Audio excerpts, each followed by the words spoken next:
പ്രിയപ്പെട്ടവരെ, സ്ട്രെയിറ്റ് ലൈൻ്റെ ഒരു പുതിയ എപ്പിസോഡിലേക്ക് ഹൃദ്യമായ സ്വാഗതം. ഈ കഴിഞ്ഞ ദിവസം American president Donald Trump truth social media പ്ലാറ്റ്ഫോമിൽ വളരെ ശ്രദ്ധേയമായ ഒരു പ്രസ്താവന നടത്തുകയുണ്ടായി. നൈജീരിയയിൽ കൊല ചെയ്യപ്പെടുന്ന ക്രിസ്ത്യാനികൾക്ക് വേണ്ടി ഭരണകൂടം ഇടപെടുന്നില്ലെങ്കിൽ അവിടേക്കുള്ള എല്ലാ സാമ്പത്തിക സഹായവും നിർത്തലാക്കുമെന്നും ഭരണകൂടത്തിന് തണലിൽ തഴച്ചു വളരുന്ന തീവ്രവാദ പ്രസ്ഥാനങ്ങളെ അമർച്ച ചെയ്യുന്നതിന് വേണ്ട സൈനിക നടപടികൾ ആരംഭിക്കാൻ തൻ്റെ ഭരണ സംവിധാനത്തോട് ആവശ്യപ്പെട്ടിട്ടുണ്ടെന്നുമാണ് ട്രംപ് കുറിച്ചത്. ഇംഗ്ലീഷ് ഭാഷയിൽ സെലക്റ്റീവ് പെർസെപ്ഷൻ എന്ന ഒരു പ്രയോഗമുണ്ട്. നമുക്ക് ചുറ്റും നടക്കുന്ന അനേക കാര്യങ്ങളിൽ, സംഭവങ്ങളിൽ നമുക്കേറ്റവും ഇഷ്ടപ്പെട്ടത് മാത്രം കാണുകയും പലതവണ ആവർത്തിക്കപ്പെട്ടതോ അധിക ഗൗരവ സ്വഭാവമുള്ളതോ നീതിയുടെ അങ്ങേയറ്റത്തെ ഭീകരമായ ധ്വംസനം നടക്കുന്നതോ ഒക്കെ ആവാം. അങ്ങനെയുള്ള പലതിനെയും നമ്മൾ കാണാതെ ഇരിക്കുകയും ചെയ്യുന്നു എന്നുള്ളതാണ് സെലക്റ്റീവ് പെർസെപ്ഷൻ. ഇന്ന് ലോകമെങ്ങും ഈ ഒരു സെലക്റ്റീവ് പെർസെപ്ഷൻ പടർന്നു പിടിക്കുന്നുണ്ട്, പ്രത്യേകിച്ച് നമ്മുടെ മലയാളക്കരയിലും. നമ്മൾ നമ്മുടെ നാട്ടിൽ ഐക്യദാർഢ്യ റാലികളും പ്രകടനങ്ങളും നടത്താറുണ്ട്. ഗസയിലെ, പലസ്തീനിലെ നിരപരാധികളായ മനുഷ്യർക്ക് വേണ്ടി, അവിടെ നിഷേധിക്കപ്പെട്ട മനുഷ്യാവകാശങ്ങൾക്ക് വേണ്ടി. എന്നാൽ അത്തരമുള്ള ഒരു ഐക്യദാർഢ്യ റാലികളിലും അത് സംഘടിപ്പിക്കുന്നവരോ രാഷ്ട്രീയ പ്രസ്ഥാനങ്ങളുടെ നേതാക്കന്മാരോ വാടകയ്ക്ക് പ്രസംഗിക്കാനായി വിളിക്കപ്പെട്ട ബഹുമാന്യരോ ഗസയ്ക്കപ്പുറം, പാലസ്തീനപ്പുറം അവരുടെ കാഴ്ചപ്പാടുകൾ എത്താറയില്ല, അവരുടെ നോട്ടം നീളാറയില്ല.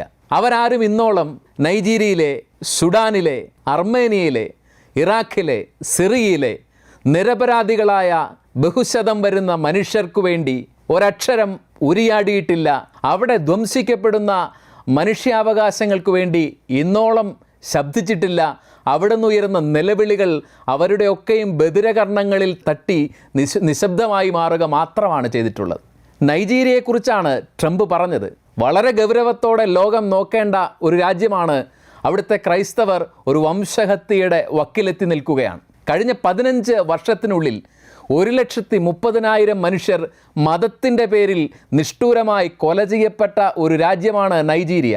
കണക്കുകൾ പറയാണ്, കഴിഞ്ഞ 7 മാസത്തിൻ്റെ ഉള്ളിൽ 8,000-ഓളം ക്രൈസ്തവർ അവിടെ കൊല ചെയ്യപ്പെട്ടു. അത്രയും ആളുകൾ, 7,800-നടുത്ത് ആളുകൾ തട്ടിക്കൊണ്ടു പോകപ്പെട്ടു. അതിൽ കുട്ടികളുണ്ട്, സ്ത്രീകളുണ്ട്. ആരും അവരുടെ മനുഷ്യാവകാശങ്ങളെക്കുറിച്ച് ഇന്നോളം ഒരു വാക്ക് പറഞ്ഞിട്ടില്ല.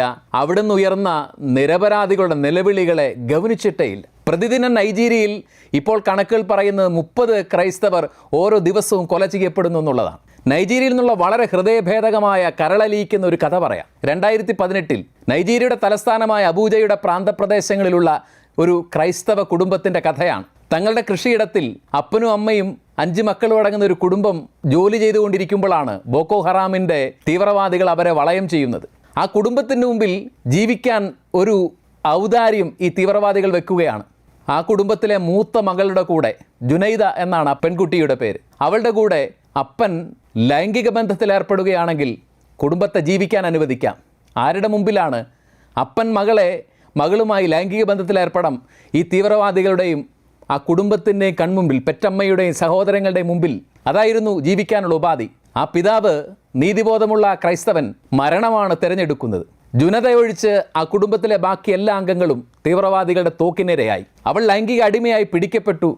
പിന്നീട് 2022 സന്നദ്ധ സംഘടനകളുടെ പ്രവർത്തന ഫലമായി എങ്ങനെയോ അവൾ സ്വതന്ത്രയായി. അവൾ മാധ്യമങ്ങളോട് ഇങ്ങനെയാണ് പറഞ്ഞത്. അവളൊരു ക്രിസ്ത്യാനിയായിരുന്നു. അവൾ ഇങ്ങനെ പറയുകയാണ്, ഞാൻ ആ അതിക്രമികളോട് ക്ഷമിക്കുന്നു. അവരുടെ ആത്മാക്കളുടെ വീണ്ടെടുപ്പിനായി ഞാനിപ്പോൾ പ്രാർത്ഥിക്കുകയാണ്. കരളലിയിക്കുന്ന ഇതുപോലുള്ള ഒരുപാട് കഥകൾ, സ്ത്രീകളുടെ കണ്ണീരിൽ കുതിർന്ന കഥകൾ, സ്വന്തം അമ്മമാരുടെ കയ്യിൽ നിന്ന് പറിച്ചെടുത്തു കൊണ്ടുപോകുന്ന ക്രൈസ്തവ ബാലന്മാരുടെ അലയടിക്കുന്ന നിലവിളികൾ. പണ്ട് ബാൾക്കൻ രാജ്യങ്ങളിൽ തുർക്കി പട്ടാളം നടപ്പിലാക്കിയ ബ്ലഡ് മണി പോലെ തത്തുല്യമായിട്ടുള്ള അമ്മമാരുടെ കയ്യിൽ നിന്ന് പിഞ്ച് ബാലന്മാരെ പറിച്ചുകൊണ്ടുപോയി തീവ്രവാദ ക്യാമ്പുകളിൽ പരിശീലനത്തിനും അടിമപ്പണിക്ക് നിയോഗിക്കുന്ന ഭീകരമായ മനുഷ്യത്വരഹിതമായ അതിക്രമങ്ങൾ നൈജീരിയയിൽ ദിനംപ്രതി വർദ്ധിച്ചു വരികയാണ്. ഭരണകൂടത്തിൻ്റെ തണലിലാണ് ഈ തീവ്ര മതശക്തികൾ വളർന്നു വരുന്നത്.